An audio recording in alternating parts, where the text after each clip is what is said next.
tau tuala maranea le Talofa Samoa le tuaipi mai le peninsula I Morino.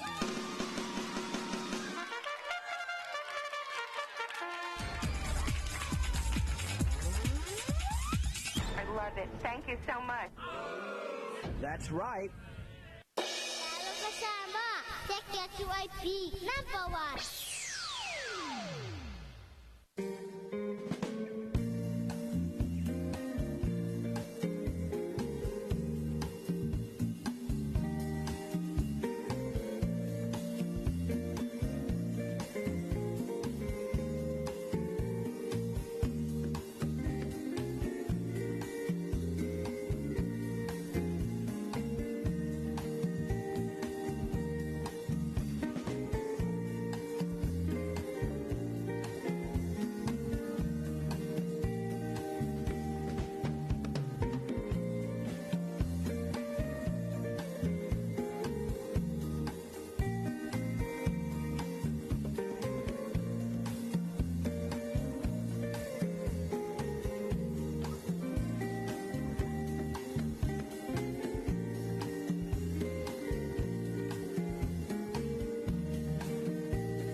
Fifia o falofa ma whatalofa antu ia ili ni fo itai a fo ma le ni ansu fo ilu tantu wantu nuu. Ia whamalole onu sai, ia e me se fo i le ala fa i mai ai whanunga le leo le ni tai a fo. I le lofa ma le anga le leo le tua o te ite ina mai ai. Ia, so o tau soi fua lau le le ia o so mato wola vai vai. Ia i le ni ansu fo ma le ni tai a fo vi ia i ma whaafitai le tua. Ia pe ona ia i foi le nei taia fou ia por kalami masani la wana leo le si ufufonga o Samoa le tuaipi le Talofa Samoa ia o le mele fia whaataro whantuai ma o whalofa tuai lu tantu wantu nuu mata mai lava I maungu titele si pa ia maunga iti ia a me se foi o le mai moma le whafonga mai o le tantu wantu nuu e maulunga ia o watu pu matamali I whale uponu mwhaila haunga whale tu matausi a betu planga tala vou ia malefana ulanu vaua ia vi ia le tua o mwhaio na tanto whiloa ilu maunua I leo tua nuu ia wotele I upu I manu ia e titi I upu I mala ia e rola e whantalo whamasani lava ia le nei vaenga o le tai au ia ona o le alofa whai pea o le tua mai al tanto taulanga o si ma le tua ia e pe o le saunia mta peneina la na ona le sunga I le whawhiangainga ia Reverend Maunga Motu ia o le whailau tusi e kalisia so fatasi ia le tanto wantunu e ala ile upu fola pe na launga ina ia ele au ona le tua ia me se foi se fa malo si au mo I tanto ia e ala ile love singer ia matamu manga uma o le nei aso le ulfale ma le ulfa fo le tanto wantunu ia pe fo i ona masani ai le nei tai au le asolua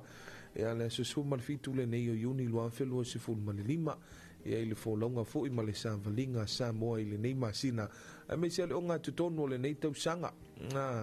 ia me le fantalo fanto i tanto pa anga masani ia i le nei vaenga le tai au matalia fo le tautua ma le nanga masani ala wala leo pe ona ia le tato pol kalame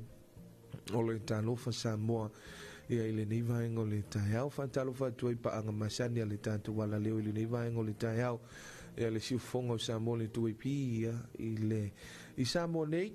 a me se ai i la tau lo o mai moa whaafafonga mai i le tato Facebook page a me se foi o le tato Radio 2AP YouTube channel whaambea ma le Radio Zeno app ia i le nei vaenga o le tai au whaatalo fatu talofa lava tai au manuia ia upu masani au tai au good morning ia vi ia le tua ma le fua mai ai whanunga le lei o le nei tai au fulu tantu wantunu e le taltonunga ia ua telefoi na amata fe au masani me se fo tapenanga masani o le tai au pito la au ia nei matua pa penao na tapenai nei whanau ia awa o le awa pe awa matalia suenga o le suenga feitaulia o ngā tutono le nei tausanga ia le na fo ila uma ala usu le tina ia po le tama fo ia wa tapenanga masani o le tai au io e mele fatalo fatuai ia i le mamalu nei matua me se foi nei matua tausi tinam te mama tutua ia i le latua ia pito la au masani o le pole fala maula le munilata po ia faiva sio tatua tu me se foi ta po ia faiva nei fa na ule na wa fe ngai mata pena mo suenga o le nei foi a fole tu sanga po le media exam fa malo tuai la utopito la au ta manuia ia i nei tinam te mama tutua io e na foi wa amata na malefo mai fanunga lelei ia ua pe na foi na tuli vai luma le tua wale nei aso io e le fo longa foi ma le Savalinga su tatu wantu no ia fa tai le tatalo ele fanga no foi fatalo fai e nai au na le tua no fa fale le malu ia iso se fata feita ulanga e fia o le ni o se tanto watu no ia lo fa pena lavo ne tatalo mo le manuia o Samoa ia tatalo fo ita i le tato watu no ia male lava loa o Samoa lo fa pena ona te ape ai ma tala i ai le tala le leo le tua ia wala vale suina o le puna vai o le ola ia ma le launga ina o le upu fola o le tua ia i le nei fo i vai tau ia o foi na luta le tai ia pe o la tou ia e moa au lava i le tatalo ma le turi vai le tua fa malo io e tai o manuia i le maleifo mai o le whanunga le lei i le tato watu no e ni le malo le tunu o mafuta mai tunu me mau le na pe o fatu ata walunga ngā luenga ia pe o le fatu a hauso fo i le la ia pe o pongi sa fo i o umale aso fo ia o samonei ia o lo manuia lava ia ono le alofa ma le anga le lei o le tua i la tou foi tu lou le ngangana o le nei tai au ia wala fai mai foi whanunga le lei o le nei tai au ia po ia lo i le tala whanonoa ono le malanga le maliu ma le oti ia ai me se ai ia o le motu si ai o le mafutanga mawhanawhana ma ainga ia o paanga o wo ma e masani ia matulanga whapena ia wha mai se lama le nganga o le tua ia o le nei tai au na opo masani au le tua na au na mai le tangata ia o le tua fo ia pule ia whapena o na toi au inatu lo na tangata ia la tuk te mafuta e tatu te talo pau fulu mba te talo la wala leo ia wha mawhanawhana le nganga o le tua abe na on tafi i se ai le au po ngisama le au po liuli ia o le tulanga o le loto mawhatia ma le loto misia ia ona o pelenga ia matulanga o mafutanga o motu sia ona o malanga maliu maleoti ia me se foi fa manuia ia ile pepe fou pole o lo fou ia mo le me alofa mai le tua ia male o lo ataua ia e ala foi le fa popoina o sitanga te fou i le tutono le ainga tu ese tu lo le ngana tu ese foi le tina ia male o lo ataua mai le tua ia i nei fo i tai au fo mau ai fo i ia se fa poponga i le ainga ia o lo tupu ia ma mau ai le fe alofani fa malo atu fo i ala tu sa fe ngai manga luenga le po an po pe i ona ia fo i le tatu fan mai tele i to tu le mtanga luenga le fo malo loina e fa pe na nga lulu e lo sul fai tu la fitu aso le vai aso sful male lua ma singa o le tausanga ia ele fengo fia foi le pitula aula tovia ale mtanga luenga le fo malo loina e ala ia li mta mai tai foma i fa pele vesenga le tausi soifua ia o lo fa pena ona va ia foi ia le tanto wantu no ia ua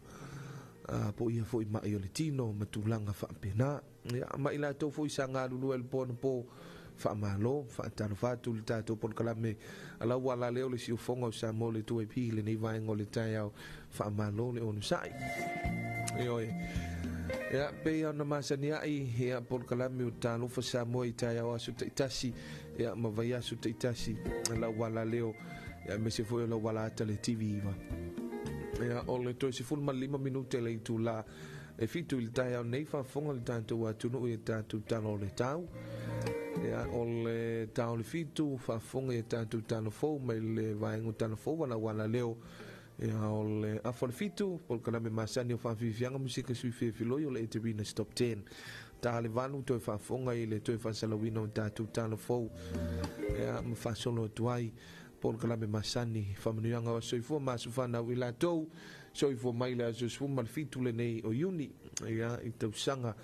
o mavai ia fa popo e foi le soifo maleola ia me se foi o le anga le lei o le tu o lo fa manuia ia ona o tausanga o mafai o naulia ia ile nei aso ia ila to na soifo mafana no mai sfuma fitu uni ia ile nei foi aso la to ia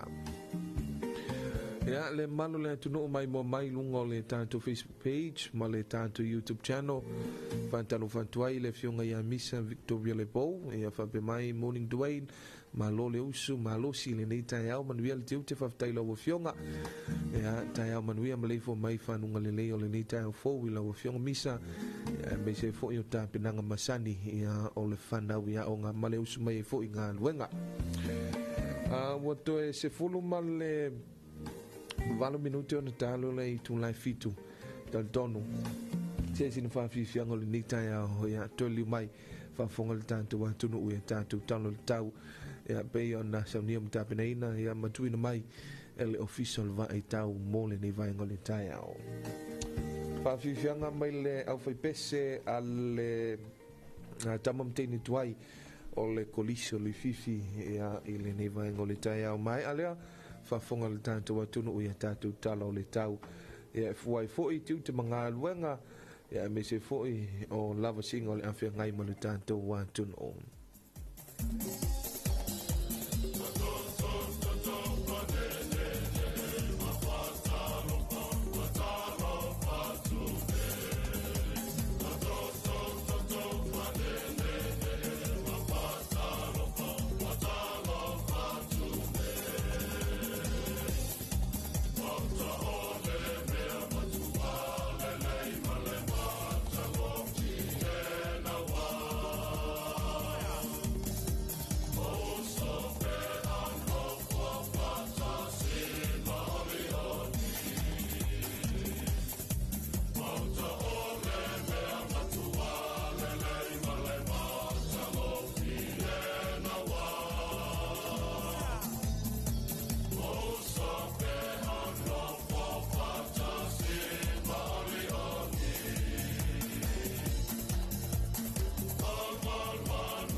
O se mai whawhanganga lo tātou watu nuu ia tātou talo le tau pe ona sauniam tapenei na mtu ina mai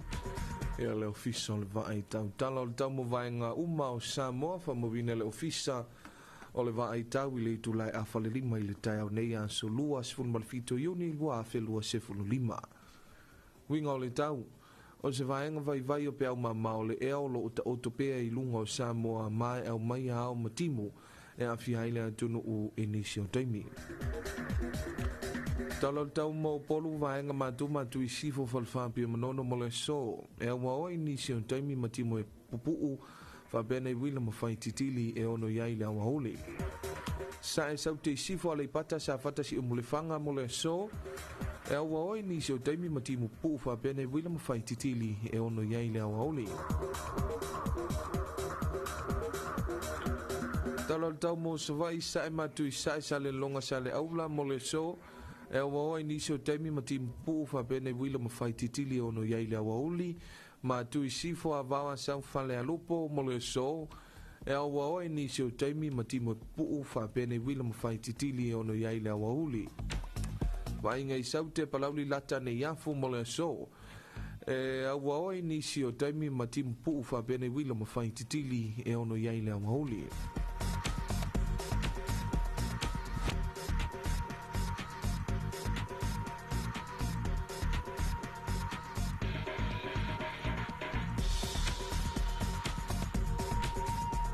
Talo tau monga te whale o Samoa whamawina le tulai a whale lima i le tai au nei. A so lua sifun malfito iuni lua whelua sifulu lima se i haulia le vai luanga o le pō o le ansololo. Winga o le tau. O se vaenga vai vai o pe au mamao le eo lo o pea i lunga o Samoa mai au mai se vili o le mta o polu se vili mai se sae. Ma e angi malie ma le lautasi nisi o taimi i o ngā sami o Samoa. Ngā te whale ma o ngā sami mātū mo le soe angi le mata o polo se vili mai sae ma e angi malie ma le lautasi e lima i le se fulu kilomita le itu la o ngalu e tasi tesi ma le lima i le lua mita ni mawalunga.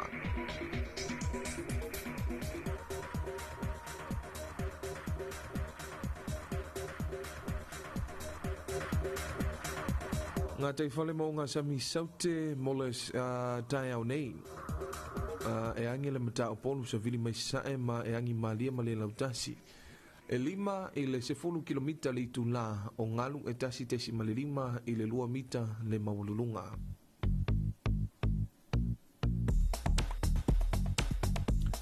Tulanga i le tala o le tai i le tatou atunu o le teminei o lo pe ele le tai na pe ele mai le afo le wha i le tai au nei. Ia le fuanga e suan tu i le tai i le toi lua sifulu ma le tolu minute le itu lai sifulu ma le tasi i le tai au o le aso. Le toi pe ele le tai le suma 5 minute le itu la te ai le itu lai 5 i le fiafi ona toi sua tutu i le o le tai i le sifulu ma le 7 minute te ai le itu lai sifulu ma le tasi i le po ana nei.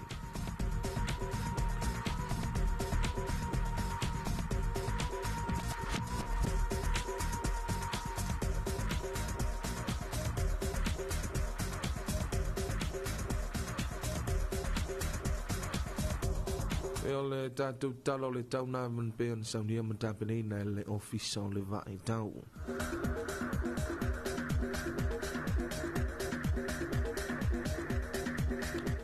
Morning district forecast for Samoa issued by Samoa Meteorology Division at 5:30 a.m. Tuesday 17 June 2025. Situation A weak trough of low pressure remains within the vicinity of Samoa with associated clouds and showers affecting the group at times. An update for Ubolu, north-northwest, Whalewhaapia Manono for today. Cloudy periods with brief showers and few afternoon thunderstorms. East-southeast alipata sa fata si umulefanga. For today, cloudy periods and with brief showers and few afternoon thunderstorms.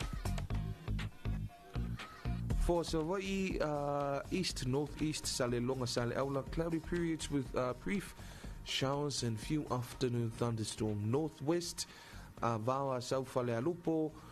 Cloudy periods with brief showers and a few afternoon thunderstorms. South Balauli Latanayafu, cloudy periods with brief showers and few afternoon thunderstorms.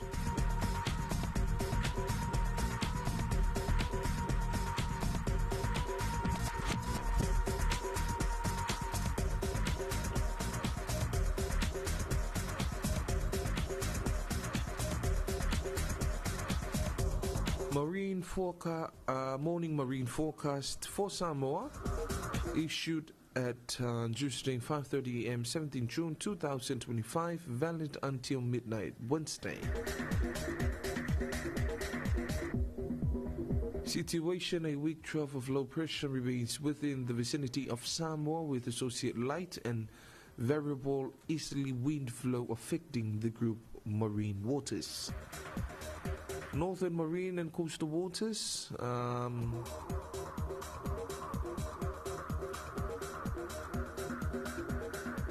For today, light and variable easterly winds 5 to 10 km per hour, waves of 1.5 to 2 meters. Southern marine coastal waters for today. Light and variable easterly winds 5 to 10 km per hour, waves of 1.5 to 2 meters.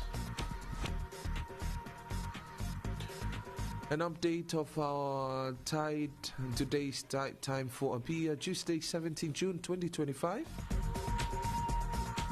Right now we have a low tide, 23 more minutes to 11 in the morning. Will be high tide 15 past 5.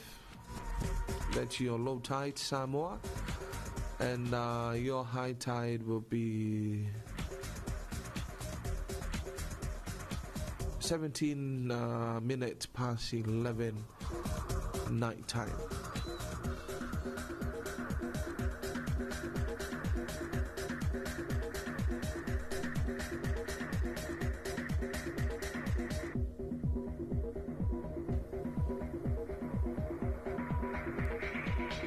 Ole na pe na fa fonga mai lo tanto wantu no ile tanto talo le taule na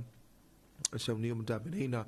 tu fantasia ma tu ina mai ele official vai tau pe ona fa fonga mai lo tanto wantu no ile ne vai nga ole taiao ya pe ona ma tu taua ya ole tato por klabe masani la vai ya e tau funtu na tu talo tau e fuanga iai tu te manga venga me se foi o la singa ma le samvalinga se tato wantu no ya fa malong fa talofa tuai le mai mo fa fo mai le tanto tu no ile ni ta fo ya me se fo pa anga masani ale tato wala leo ya o mfai na ma wo mai tato por klame ya me se ai ya ole ni ta ya ole na foto amali fo mai ai fa nunga le ya ta ya manuia vi ale tu o mfai na te ina mai lo to se fo la le ya se ma to wala vai ya ile ni fo i vai ngole ta ya fa malole o sai ya me se foi ta penanga ya ma fe au masani ya ole na wa hanga tu yai ya mata pena ye lu tatu wa tu no fa malole o sai se sin fa vi fianga le nei vai ngole ta ya ma ya fa vi fianga fa fonga le tatu wa tu no ya il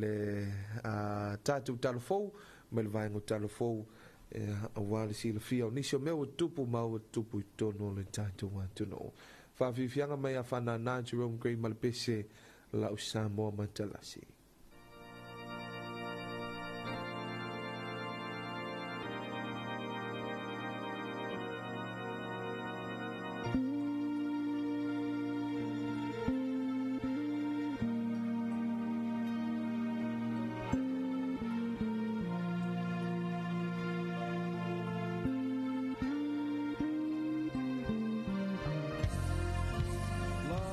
Samoa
fafonga i Talofa o le si fafonga o Samoa le 2AP i lunga o ana la leo 5 fase fulu amo fa mo tasi o fitu tesi ma le fa iva tasi tesi ma le tasi ma le fa mo iva lua tesi ma le tasi ma lunga o le sino app mai moa iai i lunga o le 2AP Facebook page ma le ala ate ale malo le TV iva le si fafonga o Samoa le 2AP. Talofa lava o tātou talafou. Ua whaalia le whina ngalo se tasi o tangata whaiwhaiwa lo tātou tuno o. Ia awhianga le tau le ngāluenga le au tau tai. O le awhionga le nei ia au apa au tala le lei paunga. Na ia whaasoa e talafou mai vai whanua. Wa tele na le to e tutusa le a whai o i ai lātou te maua i whingota ia so nei. Whaatusa ia so watua nai. Ilona tā ofi. Ai ona o le whaaleanga ina o amu maa au. Ma ua le maua ese no whanga saunga le mua moi a mawhingota. O awa pa awe mai manunu tai. Mana ia tā ua le si isi o le tai le isi lui tau. Wa le o tue saunga le mua le tele o tai mea nga ia i mo whangotanga. Ona o le laulo wao le tau mai whae te lava fo i le soifua. E ono ma umawai. E le ngata i lea wa aia le si itia o tau o i a mawhingota. Ona o le whai ngofio le whaatinongo le ngā luenga. Ai e ono a vea ma mafua anga. E le whaatau winai le to o tele nei a la oa, mai le ngātai whale. O lona whaanaunaunga, ina ia whaatele tele mawe le whaatinoina oa oa onga mō tangata whaiwhaiwa. Ai sili ai oa oa onga mō tangata uma, ina ia tu i titia ngā luenga e ono mafua ai, fesuia ingo le tau. A manina ma malama se mata opo, o le a solonga le lei fo ilo na whaatinoina. O le wha moe la walunga leo le whailua inga sa whatau uina le waiaso na te anei. A le matanga luengo tina matamaitai a tina e wafio anga maanga so tai. Masui o fono wha avai e tu malo e 5 maritasi. E wha mala malamaina ma wha ailoa vaenga wai le polkalame o a tina e tu malo. E peo na ta ue se pepo wha matalanga le matanga luenga. Na sau noa le sui pa le mi o le malo tau si tuala te vanga Iosefo Bonifacio. Ilana sau noa ngai nei vai aso watua nai.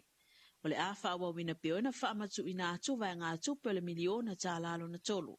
E peo na mua i pāsi ai le pāle mene mō le tausanga wha le tupe o lo wha ngā solu nei. O aia inga matu unga le wha matu ina atu nei vai ngā tupe. O lo malu mai ngā lue wha atasi ai le matanga luenga o tina matamaitai. Ma le matanga luenga o tupe. Atu ai ma le pule ma suetu sisili. O le a wha amuta le wha amatu ina ato vai ngā tupe o le miliona tā lalo na tolu. I le aso tolu se fulo yuni lua whilwa 5. O lona winga e tā ua tele mo whono wha avai e tu malo. O na tau napai le wha amali e ina o aia inga matutu unga. O le wha amatu ina ato ne vai ngā tupe. E peo na sawa i le miliona tā la mua ma le lua. A i le whilo inga ni tā ngā luenga masuyo whono wha avai. E lua aso sa wha atinu ai. O se awa noa tā ua sa tu e wha manatu wai le tā ua le ngā lulu e wha atasi le komiti o whono wha avai. Ma le ofisa o whono wha avai. Ina ia muli ta ia ala o wale mali pui o vai ngā tupe. A o iai sa mo i le tā pinatu. I le whai ngā palo ta tele le atuno o. O i tu malo vai maunga tasi, vai maunga lua, vai maunga tolu, vai maunga wha, whale ata tasi, whale ata lua, whale ata tolu masanganga numero tasi.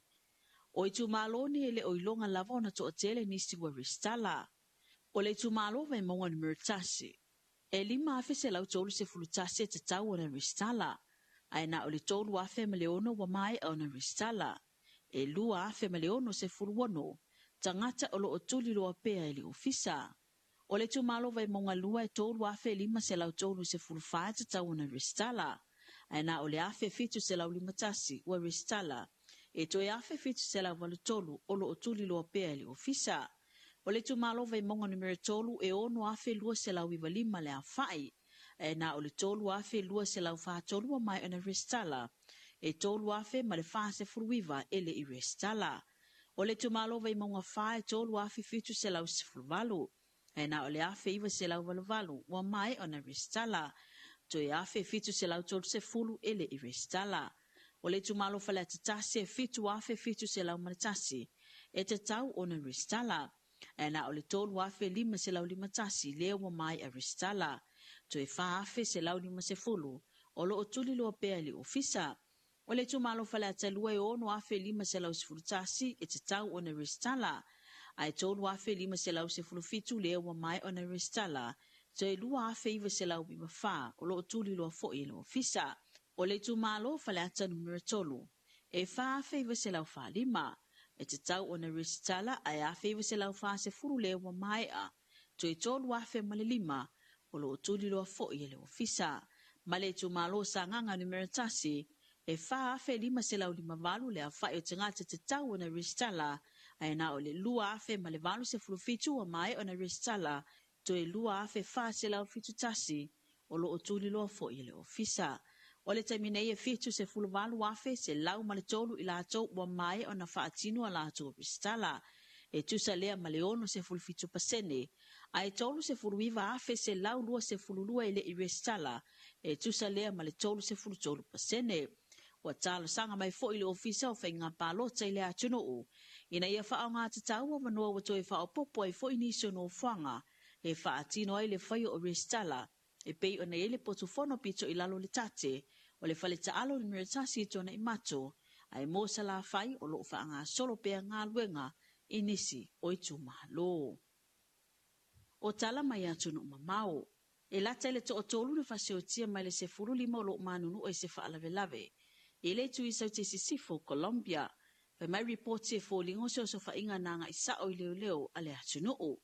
Na reporti ele ofisa wha asala lau ale CNN wa lapata i ane leo e onu wha au popo lea wha i o tangata maali liu. Ile nei lava wha alave lave. A o wha ngā solo atu suenga. O se vaengo le ayo kali ma isi taulanga la latane. Na wha alongo ina ile pa leo te tele ane ai o whana ma le wha amtalanga i wha pea. O leo le sa taula i mai isi o sofa inga. Na wha amatala li mitanga luenga le vai wha fole atunu o leo sofa inga leo se o sofa inga wha atupu wha alavilavi. Mai manato yeiso o tanga o leo sofa inga. Ile ta itai o le kulupu te te i wa wha ingoa e Saro Mayor Central. E ui lato te leo o wha ailoane o lato na wha atino ina leo sofa inga. E tele ni so vaenga sa wha alenga ina leo sofa inga. O le tūla i mai fo i le nei wha alavilavi a o lea fo i whatua o maatu na yaso. Talo o na whana le tangata leo lo whinau mo le tofi presidente o le atunu o Miguel Turbei. A o whaia na campaign ma ua wha amonia mai. O lo isi tu langa tinga ina pea a o wha ngā solo ele suesuenga. Ile isi wha alavilave lea ua tūla i mai foi. Wa tātou talafona, tō whasui fua. Whaafafonga i talafou le si ufafonga o Samoa le 2AP i lunga o anala leo 5 fase fulu amo, wha mo tasi o fitu tesi ma le wha, iwa tasi tesi ma le tasi, ma le wha mo iwa lua tesi ma le tasi, ma lunga o le Sino app, mai moa iai i lunga o le 2AP Facebook page, ma le ala ata le malo le TV iwa, le si ufafonga o Samoa le 2AP.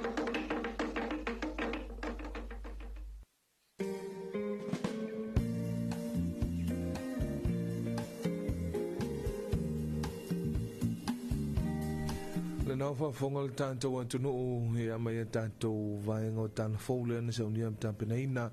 e ama tū fantasia mafonga ina atu e le tumaita e matha tamata whaavai e a o le vaenga o tāna fō e ala e tātou tāna fōle ne vaenga o le taiau e pe ana whaafonga mai lo tātou atunuu i o e whaamalom whaatalo whaatu i le mai mo whaafonga mai o Samoa e a i le nei fōi vaenga o le taiau a misi ai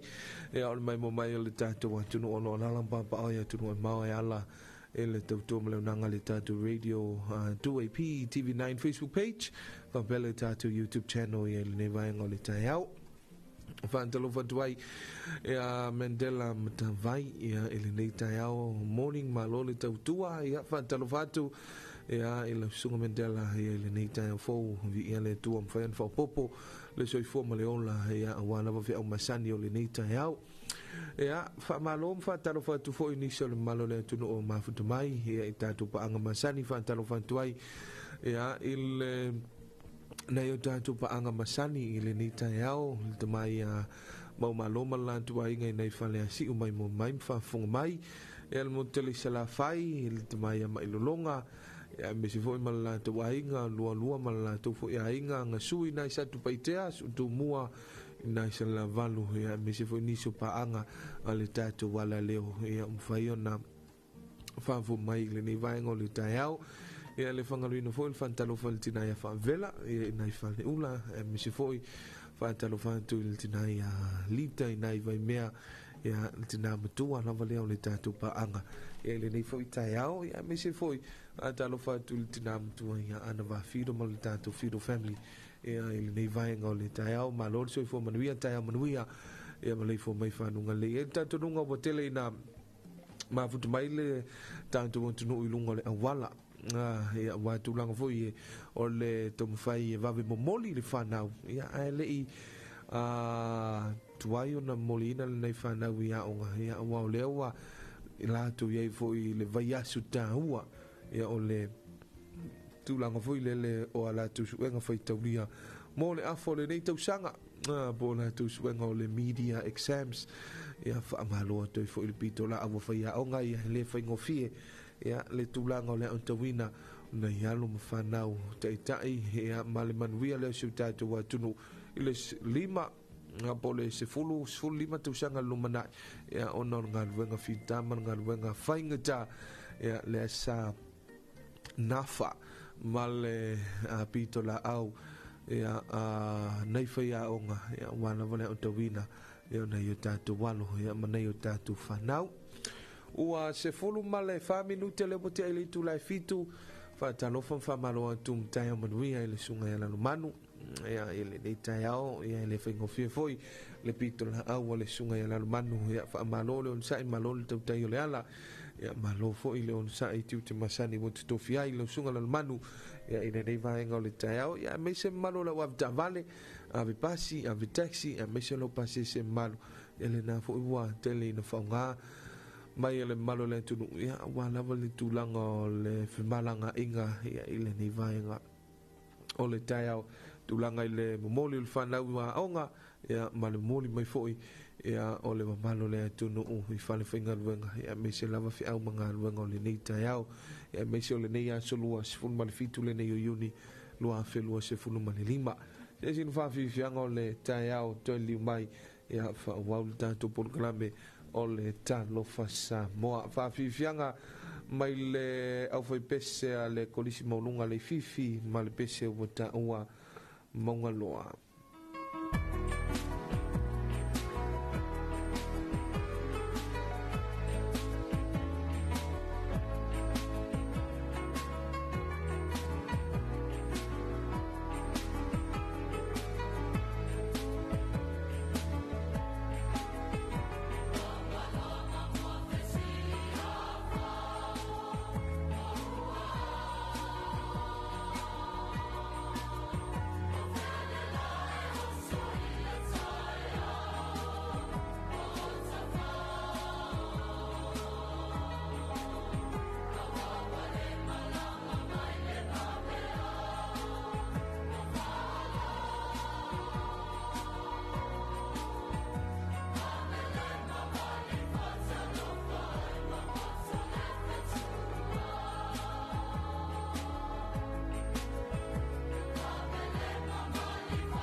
ni se o tātou whawhiwhianga o le nei fwy whainga o le tai aula tawia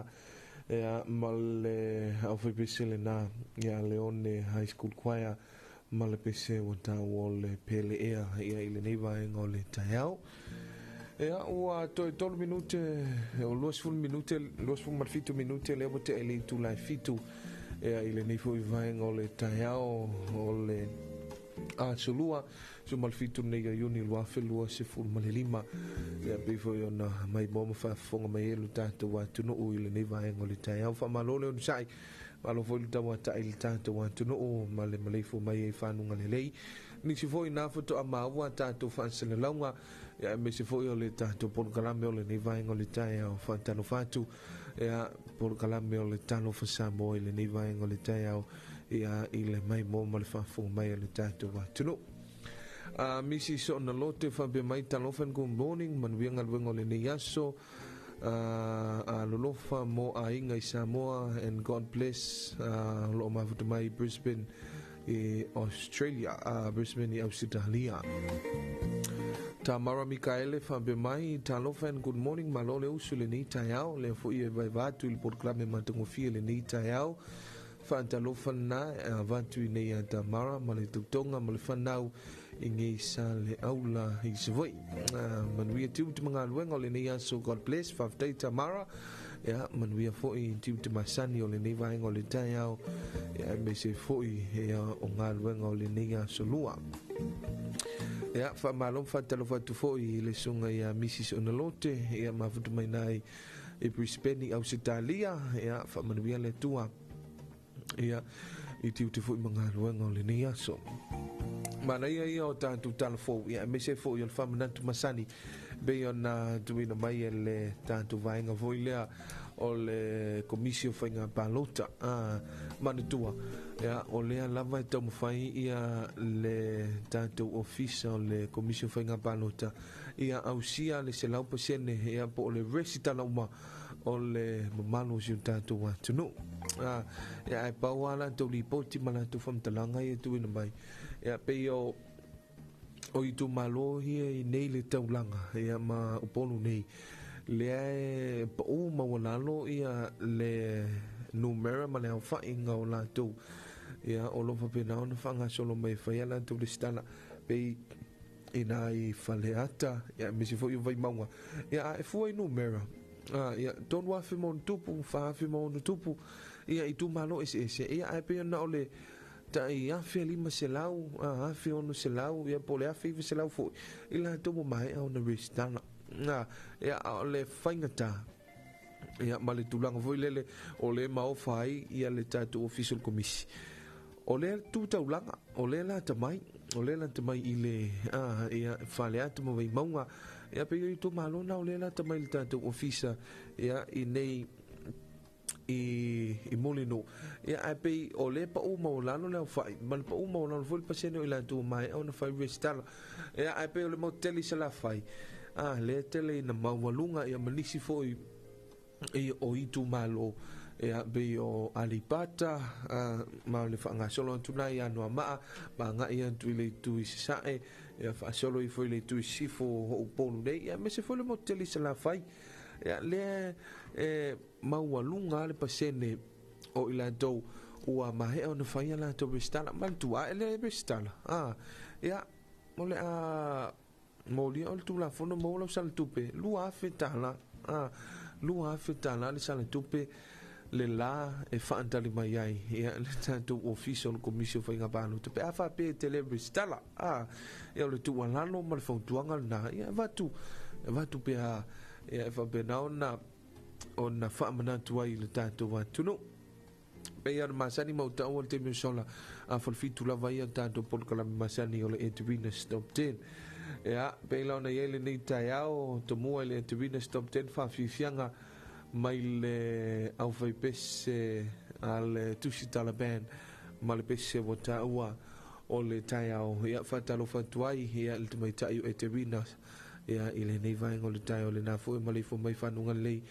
ma tele fo i au masani ia me se fo le na o ta pena ile onga fa manuia le tua ia te vina ia pe afa le na o amata ia suenga o le nei fo i o ngā tutonu o le nei tausanga. To mo le te rina, whawhiwhianga mai la whaipese le tusitala ma le pese wata ua le tai au.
Samoa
whai o na tai au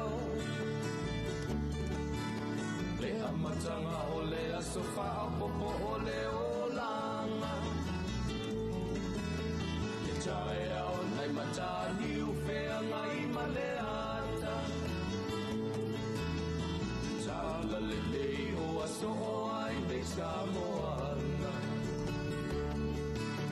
Leiti o po i Samoa whai o na tai au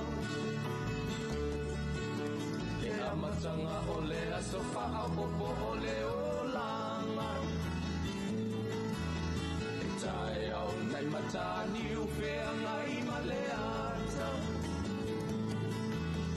E tala le lei o aso o ai nei Samoana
si au tanga manaya Maata-ata folina Tingala tele o siva mai fafo Ese senga o faina Iwinga peitai Se laro lalo maya te ine Samoa Goka wa o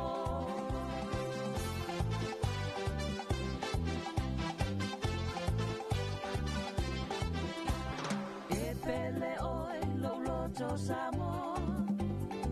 I lauanga numa Lola lele e tu mawea Oi uale o lele Tingala tele o siva mai fafo E se senga o faina I winga peitai Se lalo lalo maya te ine Samoa Wakaka wa o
punitia le la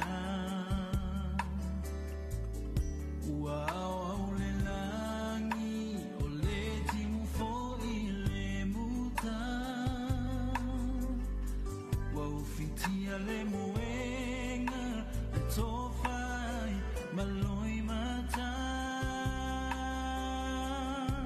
petilo fa I solo ua le tau ai lona loto awe uso e sauia le vaino le au te tau mawhaina mapu mai le paolo le whaamalu le ua e laina ia whaamali e ina o se mea ua o mawaina whaalamolango mai ilo o tau au e te mapuai nango na le fia ai se fulu sene whaalavai a o se atawhanu e whaalavai o se papa mafu amu ia la salo wa malolo na masalo salo se ia lo famai ola uola wale mafai awe uso sauia le vaino leo te tamaina mapomai le paolo le whaamalu lea ua e laina ia whaamali o se mea ua o mawaina whaalango mai ilo o tau au e te mapuai lo uso awe uso e sauia le vaino leo te tamaina mapomai le paolo le whaamalu lea ua e laina ia whaamali e ina o se mea ua o mawaina whaalango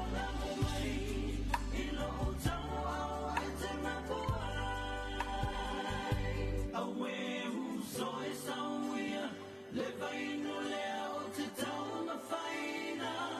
mapomai le paolo le whaamalu lea ua e laina ia whaamali e ina o se mea ua o mawaina whaalango mai ilo o tau au e te mapuai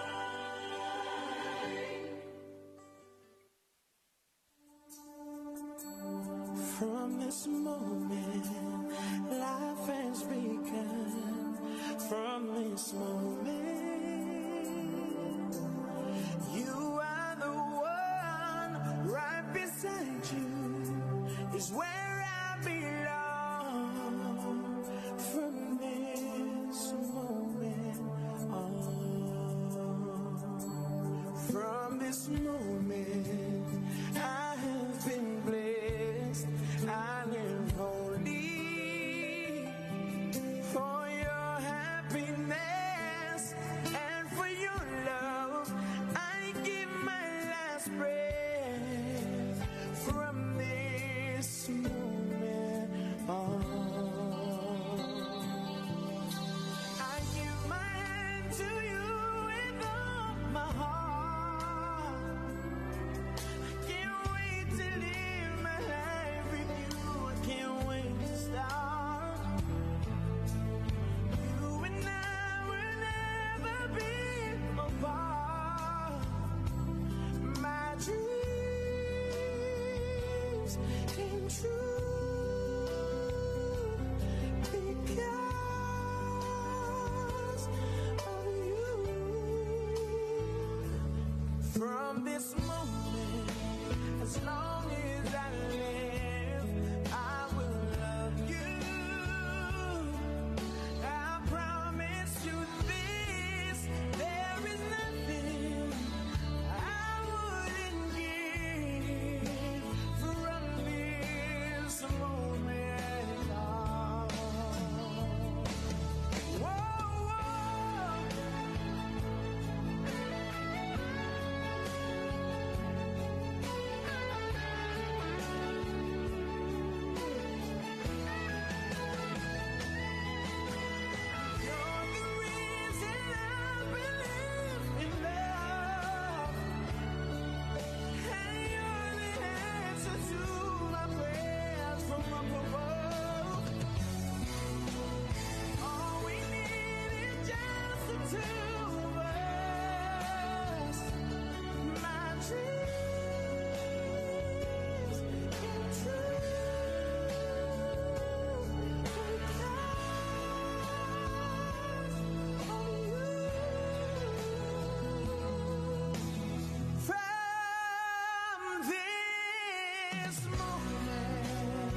As long as I live, I will love you. I promise you this, there is nothing I wouldn't give. From this moment, I will love you. As long as I live, from this moment on.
fa fifianga na mele li o moto tasi suao male pese o le peni tala ia ili ni vaenga o le taiao tautua male unanga la wala leo le sifonga sa mole tu epi leo o tatonu le tu lai valu husi mai whawhonganga le atunu uli toi whasela wina o tatu talafou leo sa uniam tapena ina le vaenga o talafou wala leo le sifonga sa mole tu epi Whaafafonga I Talofa le si ufafonga Samoa le 2AP I lunga o anala leo 5 fase fulu amo fa mo tasi o fitu tesi malefa iva tasi tesi maletasi malefa mo iva lua tesi maletasi malunga o le sino app mai moa iai I lunga o le 2AP Facebook page male ala ata le malo le TV iva le si ufafonga o Samoa le 2AP Talofa lava o tātou talafou. Ua whaalia le fina ngalo se tasi o tangata whaiwhaiwe lo tātou tuno o. Ia awhianga le tau le ngālwe ngale au tau tai. O le awhionga le nei ia au apa au tala le lei paunga. Na ia whaasoa e talafou mai vai whanua. Wa tele na le to e tutusa le a whai o ai lātou te maua I whingota ia so nei. Whaatusa ia so watua nai. Ilona tā ofi. Ai ona o le whaalea ngaina o amu maa au. Ma ua le maua ese no whanga saunga le moi a mawhingota. O awa pa awe mai manunu tai. Mana ia tā ua le si o le tai le isi lui tau. Wa le o toi saunga le le tele o tai mea nga iai mo whangotanga. Ona o le lolo wao le tau mai whae te lava fo I le soifua. E ono ma o mawai. E le ngata I lea wa aia le si itia o tau o I a mawhingota. Ona o le whai ngofio le whaatinongo le ngā luenga. Ai e ono a vea ma mafua anga. E le whaatawinai le to o tele nei a la oa, mai le ngātai whale. O lona whaanaunaunga, ina ia whaatele tele vame le whaatinoina oa oa onga mō tangata whaiwhaiwa. Ai sili ai oa oa onga mō tangata uma, ina ia tu I titia ngā luenga I ono mafuai, whisuia I ngole tau. A manila mamala malama se mta opo, o le a solonga le lei fo ilo na whaatinoina.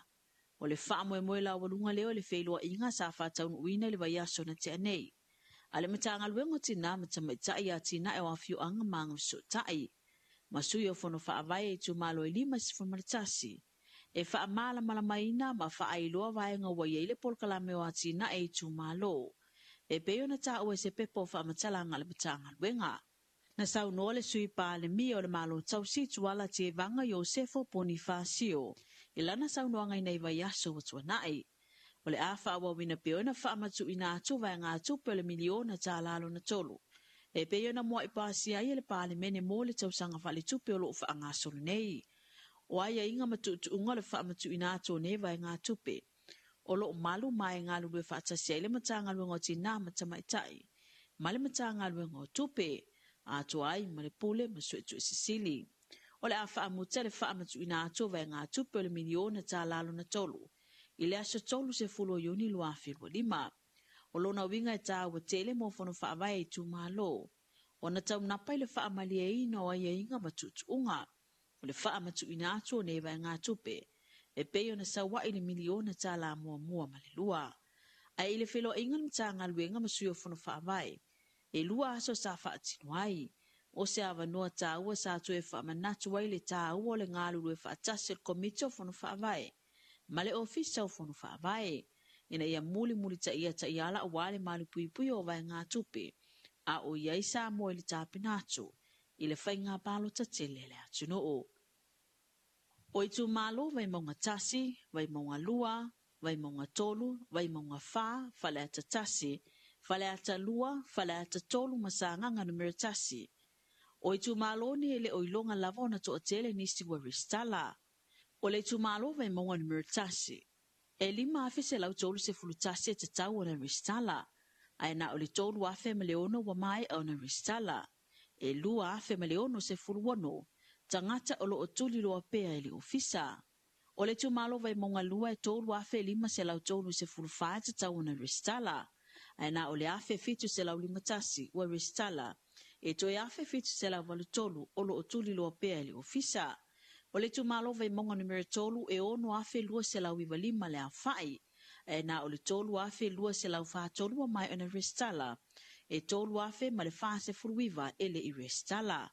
O le tumalo vai maunga whae tolu afe fitu se lau sifurvalu, e na o le afe iwa se lau valuvalu wa mai ona restala, to e afe fitu se lau tolu se fulu ele i restala. O le tumalo fale atatasi e fitu afe fitu se lau maritasi, e te tau ona restala, e na o le tolu afe lima se lau lima tasi lea wa mai a restala, to e wha afe se lau lima se fulu, o lo o tuli loa pea li ofisa. O le tumalo fale atalua e ono afe lima se lau sifuru tasi, e te tau ona restala, a e tolu afe lima se lau se fulu fitu lea wa mai ona restala, to e lua afe iwa se lau bima wha, o lo o tuli loa fo i le ofisa. O le tumalo fale ata numero tolu, e wha afe iwa se lau wha lima, e te tau ona restala a e afe iwa se lau wha se furu lea wa mai a, to e tolu afe male lima, o lo o tuli loa fo i le ofisa. Ma le tumalo sa nganga numero tasi, e wha afe lima se lau lima valu lea wha o te ngata te tau ona restala, a e na o le lua afe ma le valu se furu fitu wa mai ona restala, to e lua afe wha se lau fitu tasi, o lo o tuli loa fo i le ofisa. O le taminei e fitu se fulu valu afe se lau ma le tolu i lato wa mai ona wha atinu a lato restala, e tusa lea ma le ono se fulu fitu pasene, a e tolu se fulu iwa afe se lau lua se fulu lua i le i restala, e tusa lea ma le tolu se fulu tolu pasene.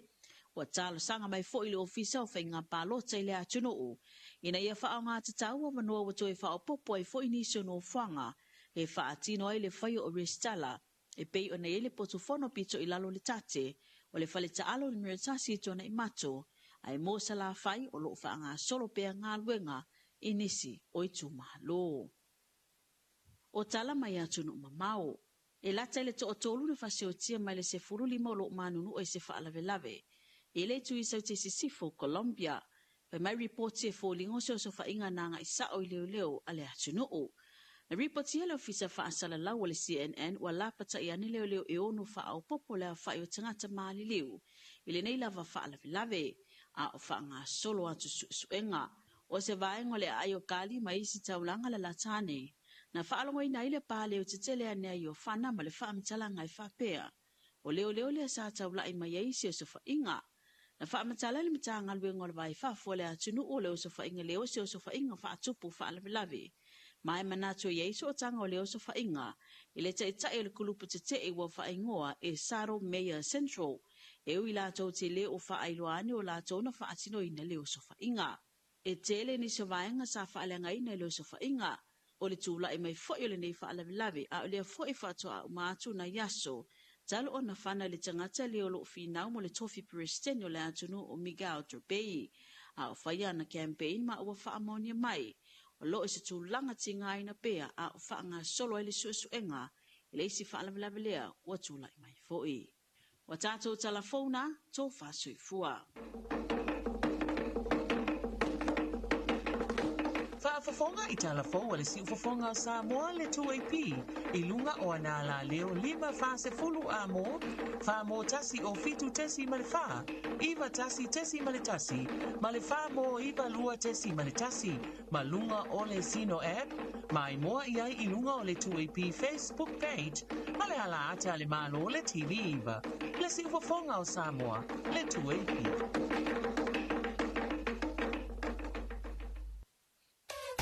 Le wala leo numero tasi Samoa 2AP le si ufofongo Samoa vala au mai le vaenga le marketi mo sau whaala wiloa e fia whaia i se tau whaamali loto mau le whamama avenga mo oe malau bisinisi ua soo ai Samoa Amerika Samoa toke lau malelalalangi atoa ia na la leo a mo 5 whao wha mo iwa tasi tesi male tasi iwa lua tesi male tasi o fitu tesi male wha vala au nei loa i le telefoni valu whalua ono tasi fitu ma whaafesili mo le vaenga o whaalau iloa 2AP le si ufofongo Samoa numero tasi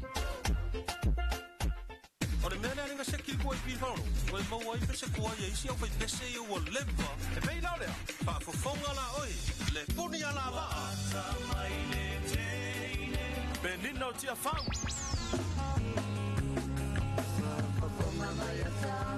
ai whaafefea whale whatu e nari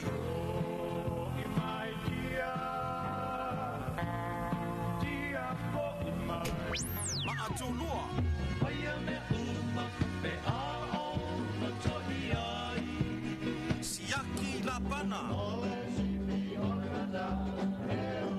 Tapu ton tachil.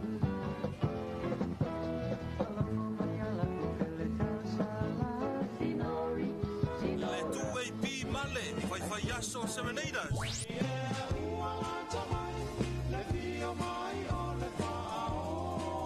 Aswao Felice Micaele.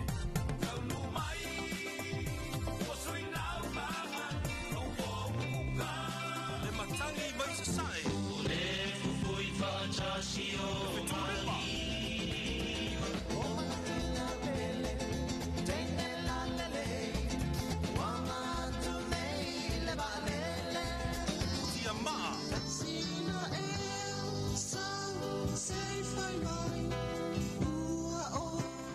Heavy Tama.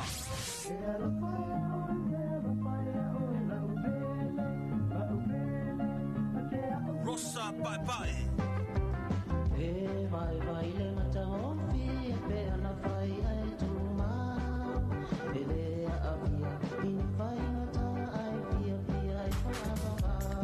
Le Rosa Ha, il est fatto da un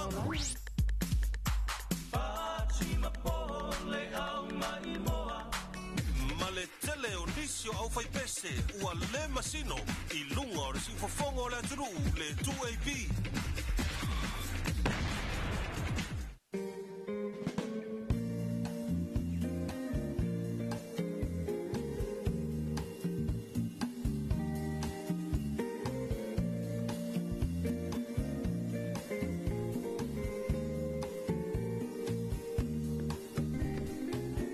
Le nau whafonga le tātou wantu nuu ia I le tātou polkala mele nau le Eterina Stop 10 ia me se fōi o le toi whasalawino a tātou Talafou. Ia pei fōi o nei eile nei vaenga o le tai au ia whatalo whamwhamalo atu le tātou wantu nuu a lole o nisai malo le tawatai ia le nei wa sumalua minute o te eile valu ia le tantununga i nisi o le atu nuu le nau wa matalia whi au mga luenga o tiutu fōi mawhaiva ia me se fōi ia o ngā luenga o le nei asu lua Asa sumar fitu nei yoni lua afe lua se fululima ia fa malole on sa I malole tawata I malo foi le usul to tele ia embe se foi fa talo fa malo atu ia ele mamano le wa vale ia le na ua mafuta mai lunga le awana tel tonu ia o poloka foi ia le awana ile nita yao ona ole usua yo le tele amatalia tiu te mga luenga pa malom fa talofa atu ia ile vai mofa fonga mai si tatu watu no ia ile ni vai ngol tayo ia fa talofa atu pa vele na foto ama mai tatu fa sele longa ia tu no mau ia me se foi ia lunga le tatu Facebook page ia mal tatu YouTube channel fa benaona mai moma fa fonga mai yesu tatu watu no ile ni vai ngol tayo ia tayo manuia ni le tawa fa be mai lunga le tatu YouTube channel good morning manuia le aso fa tai fa bena foi ni le tawa o losa mai fiata ya manuia malor so fo manuia il nei tayao from American Samoa nai America Samoa le mafuta mai ya le paanga le lunga le YouTube channel ia me sele nei tau ia fa manuia le tua ia I amatanga fo tu te mga luenga le amatanga le nei vaiaso ia I tatu pa anga uma fo ina I le motu sisai tu ile manua ma le tatu whainga malo fa malo le onu sai malo le tau matai ia o mai a fo ia le asu sa pe o nei ai ia le tatu watu no I tu ile manua ia pe ona ia le la sa o tona ia tunawa matelia tiu te mga luenga me se fu ia le folauga I nei vaiaso fa manuia le tua ni le ia tawalo to fa be mai mafuta mai nai San Francisco I America ia malo le soifo manuia fa aftai mafuta mai ia tai manuia malo fo I le soifo manuia ia vi ia le tua lo mo pe le soifo la le lei mal soifo manuia ina tunu o lo fa benao na uma wai ia ile nei vaenga o le taiaula te wia Tātou telefou le na tāu ai pe fo no tāu te miusola. Ia le fau tuanga fo ia mesi fo tātou updates fo ie. Le tele na tuina mai le vaingo telefou. Ele tūlanga o le resitala ina siu tātou atunu o le lala vai. Au mai ia le tualalo ma le fau tuanga mai le tātou official committee. Whapena ai o nanga ia tu le tātou atunu. Ia i le vaenga fo ile le faia la to le stala le wa tala le avanoa mo tato wa tunu mo famlianga wa soifua ma sufana Talofa le tanto vala au ai va mo Talofa tu IP por kalame Talofa Samoa oi lo so se oi ia manuel nei ta soifua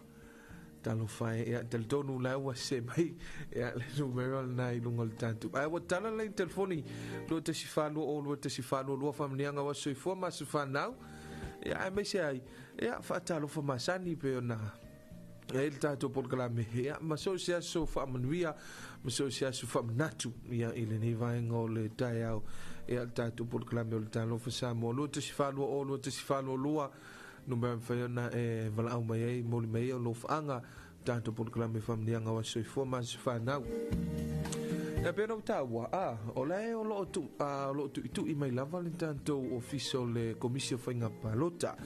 ia e ala ile tato restala le awa o lea ua mautinoa o lea sofa o le masina fo le tapunia lo i ai ia le to restala ina o le tato watunu a fuala iai no winga o le vai aso mua lava o le masina fo vai aso mua lava o le masina fo vai aso fo ia lea o le vai aso muli ia o le vai aso yo na tuatu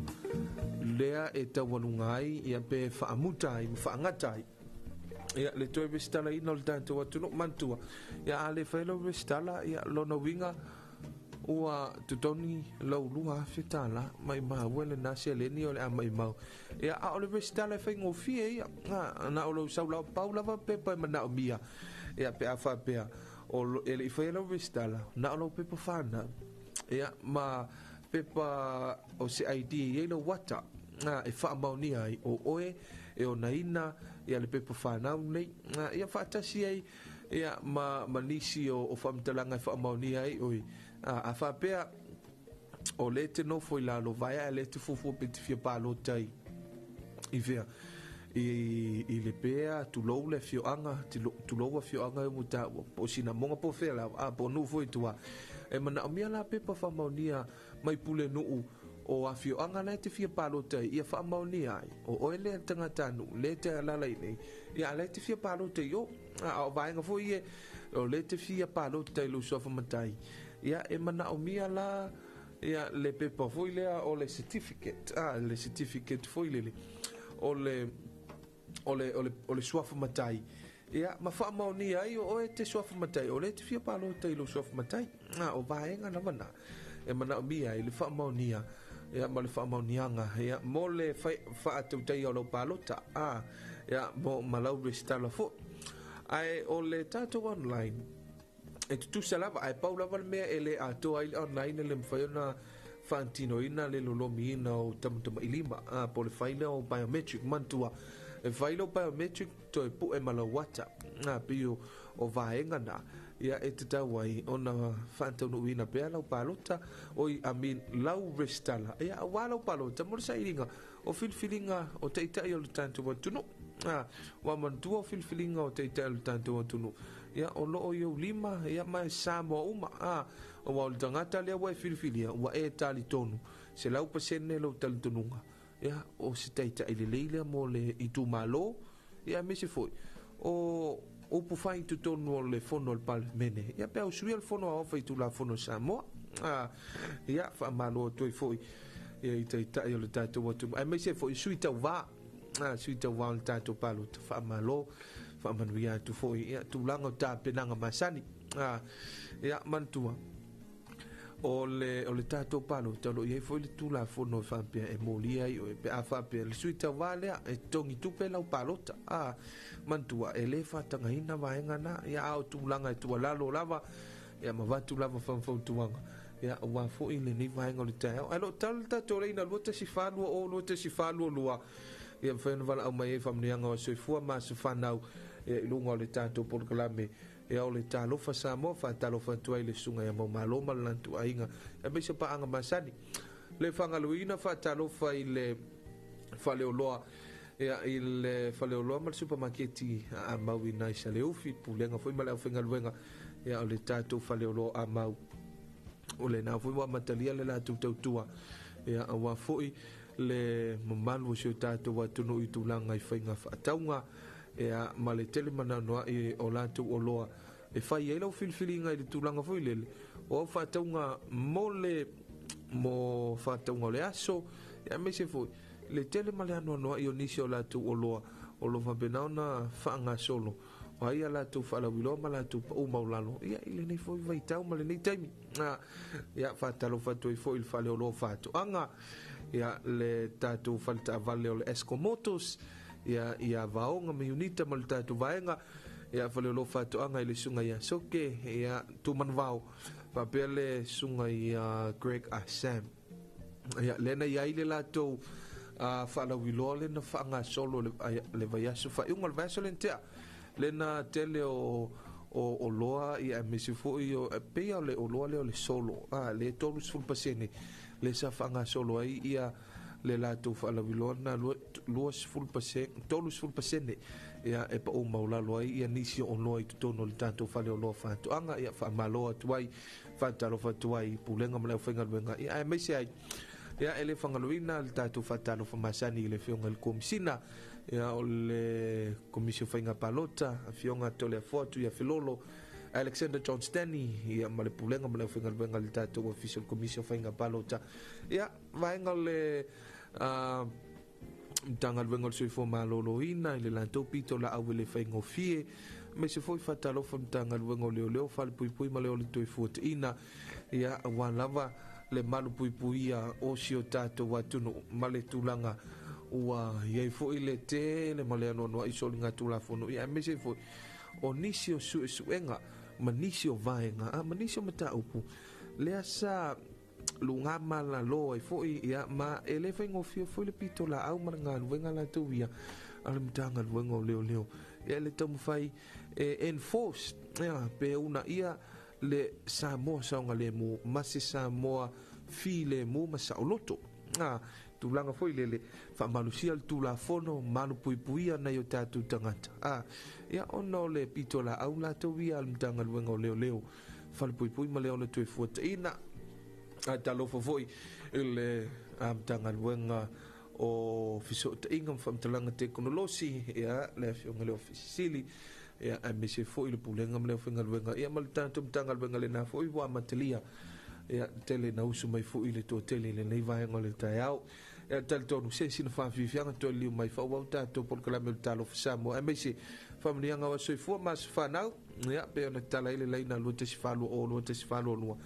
ia amese foi se so fa malu po se fa manatu fo yo le nei vai ngol taiao ma le nei aso su mal fitu uni o le nei tu sanga lo afe lo se fulima fa fianga mai le au foi bese ale puni ala va male pese o ta ua Rosalina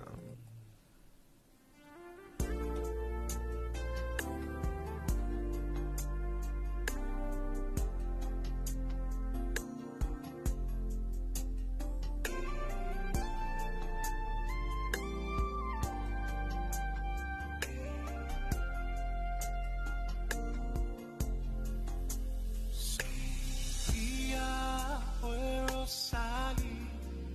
now I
Solo mai per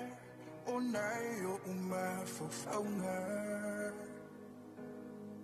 a o fitaya ia e marfita o le nei o langa na o fa soa tu ya o uma fatianga o so ulangona a tonu e te malama a ua punitia o la uva ai pe ana e lo mai o la utala mai le amatanga o lo ui o imata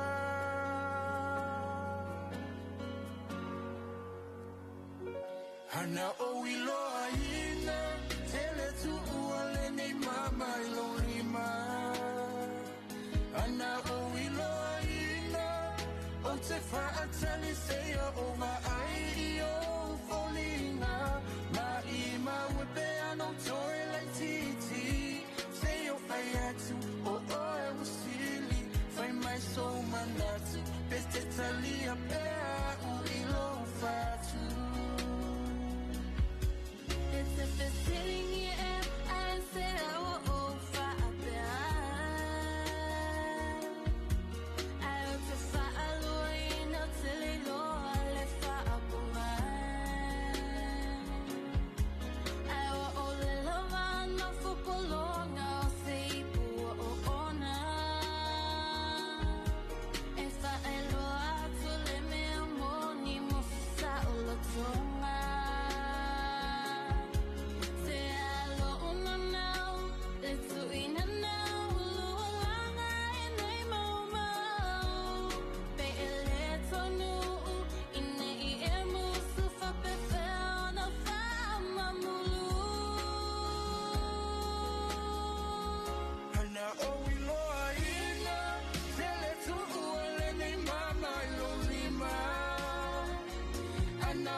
a pea uilo fatu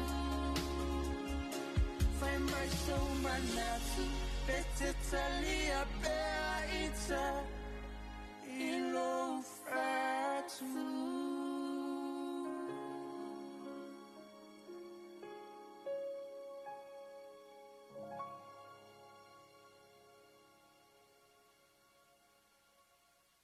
Talofa Samoa ia o Edo Pelongo.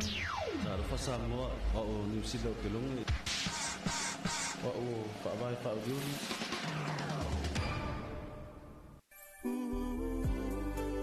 Talofa Maloni, koko vani toloa. Tali tono we ahe mahe ia mai lai whai tātou. Kai hawalongo mai, tu i pitenge. Lima whai hulu amo, muli no. Ei o se pao pao pe pea ilunga o peao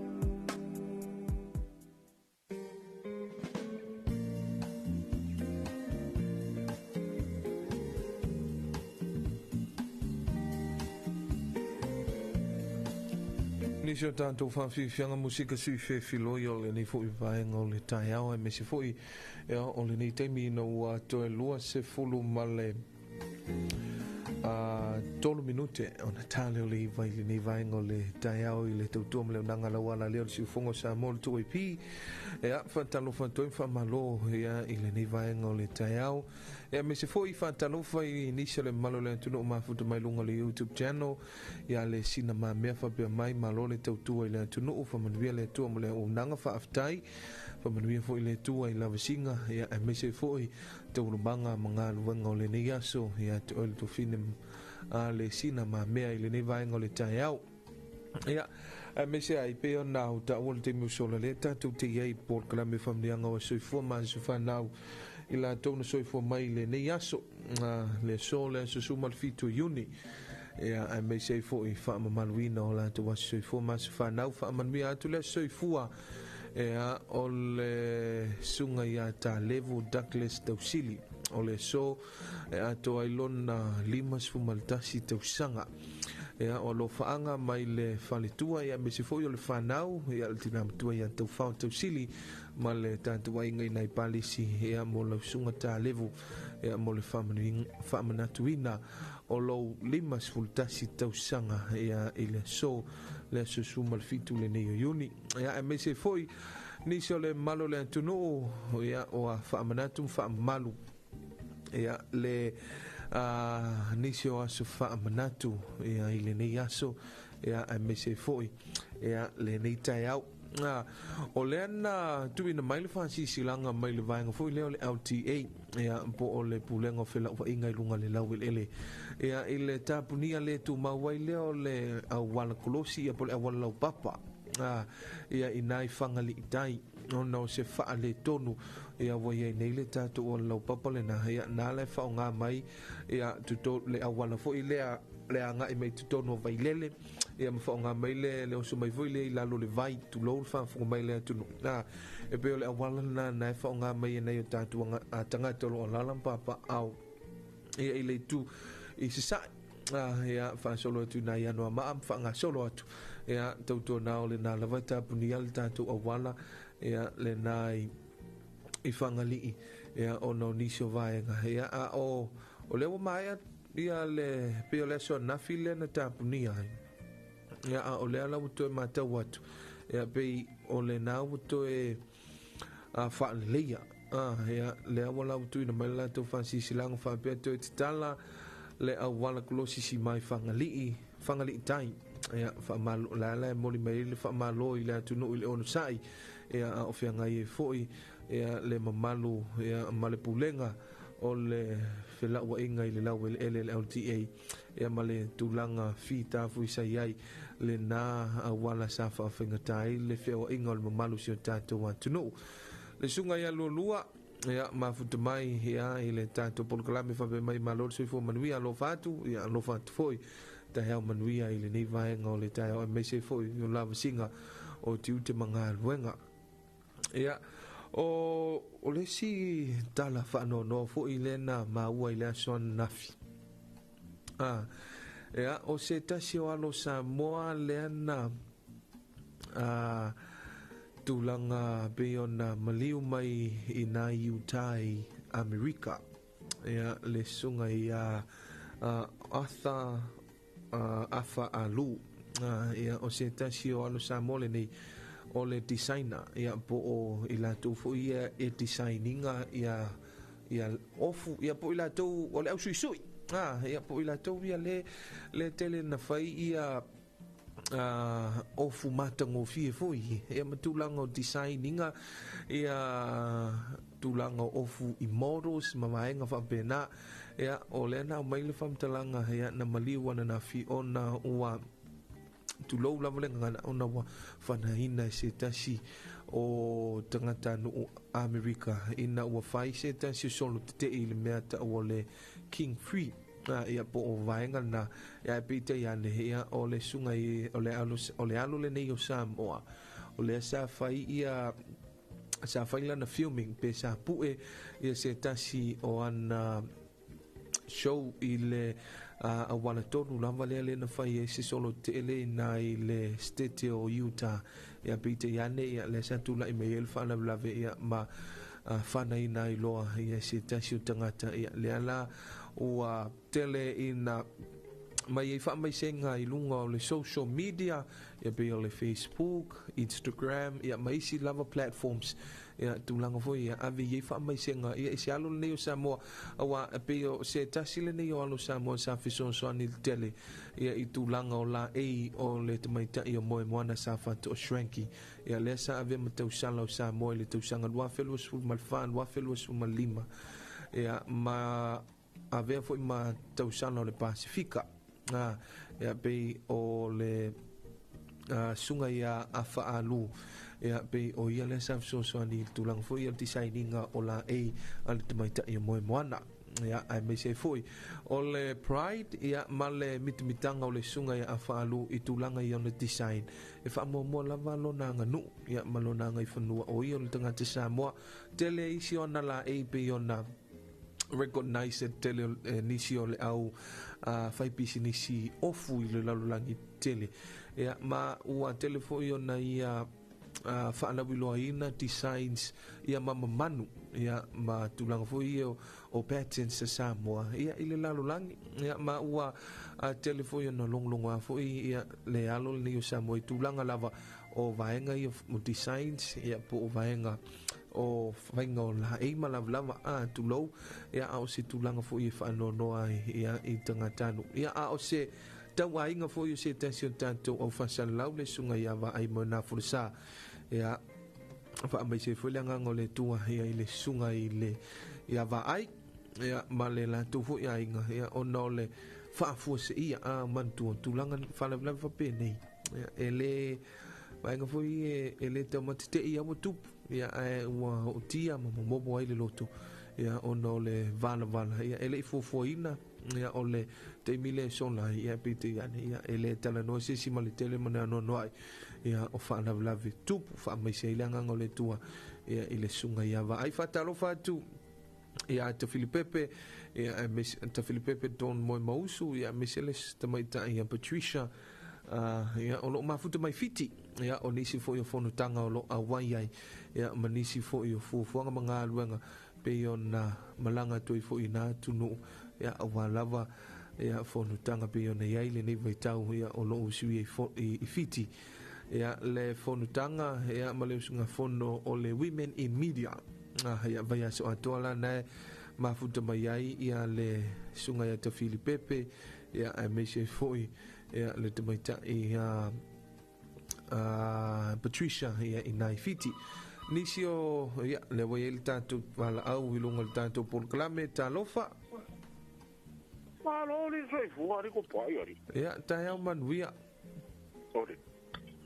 se ringo ringoro si fofonga solo o karo le he ka fe au ka lo mai la ke sa ngwa mai au ko di ri mo va pe si wala wi fa karo fa kue ke ore uso faftai mo wala au mai mal fa kalo fa ia ai le si kolo kolo i hoi va ai la lo winga la fa ngo va ai o siu so nga wa Ioi. Ia o le sunga fu ia va ai o le malanga inisio fuanga, ma nisio funtanga I seina. Olo. E mamao la me le malanga I va ai. E ai. Alo sia ia ki nga e si sa.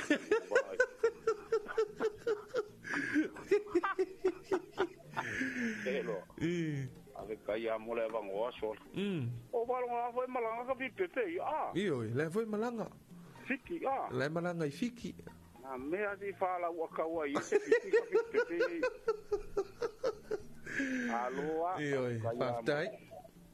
O fonga inga le kungu me ko kopuma. Ioi. A mea kau kukupu ma mea kau wha kukupu. Ea, ole mea le visi ka ko o whainga paroka. Ioi, ole whamanatua. E lau le skala. Skala, ole. Wala ngolong konga le lari re. Le siri ki ole le kilo. O isi kumaro ki kele ka opa male wha a whe kakare le skala. Ioi. A karo si au le ingei. E ke wa sine fonga o ke wa o suire me o ia. Ia, moni. E wa palo ko isi kumaro. Ia, ala fa pele o le skala le lolo mo mga le skala o ese me lo wa ia. O ka le vola o fiku va. Ia lo po wa lo ka ka e tori sira ko suima. Era ko wa nga o ese lo le mal mesa I mo. Ioi. Ia, a kapsia ia. Ioi, tanto talo ia. Aloa ia ko vire mu peka ko mu. Wa fui fela fo inga. Pa a lungo Facebook. Ioi. Ore mga ia fo sis. O ka mga ki kariro ia va la faingo. Vai ioi, sa o le from talanga so. Le siria lo kongo fongo lo ka kilo e fa pat. Sa le silo makua Ia. Ngale sa ve wa ilunga. Iu. Ngale kano wa ilunga. Sala ile siking kikel makong. O nga me fa pe ai punga fo ye kat. Ole a bailan fainga mo nga ka. Ole malo lo marki ki wai. Lu fa so ato. Makala ai ma wolo ile si makai nga no Facebook. Ina sala ile ai. Tama. Ala ko la bo ka ko mara. Ioi. Ne le fo kuanga. Te mo kar kong fo in no Facebook so. Kero ke foi mai pele me ola kwal fongo. Ma la lom ku kero, ka ule fe wa isolo ka vale le fe wa I me. E aveka me kenge ma. Ma ko va I se ka vale. Pe ale sa urunga ide, ka va, o ko kari kongu me nga. Ur kari kongu me o Facebook ele se iringi me mo. Pa wale me ke mo wale me mo ngal li ki o ma TV. Nanga ide mo yangi me pelo fa fonga le. Ia. Me nga sa Facebook. E mo fonga le o le senga kala fa ia o so fa mai le. Moni. Wala bala ngi kari ko ngoi sis. Wa nga me kari ko ngoi. Pa lo ngolo le kio kala la sa kala mo me nga. E mo fa nga me ngi le kio ma kan kala pelo. E wala me yo kamai pising singa ka ko lo Facebook. Kamai le kio la ki fonga. Ole o ngi kari ko ngoi sis. O kamangar ka wa kala le wala la velo mo inu. Ioi. Ka ko. Iri ai dai dem fanga me ka pare ko mo nga ya fi ai. Ula fongo ko ya fi nga lu. Al me la nga ya a ho fa fongo me ka fi pepe ya. Se fiki fo si la ve ya. Pasa ula mo wieri. Le ai, le tau mai maui. Ole, se ya mo wieri.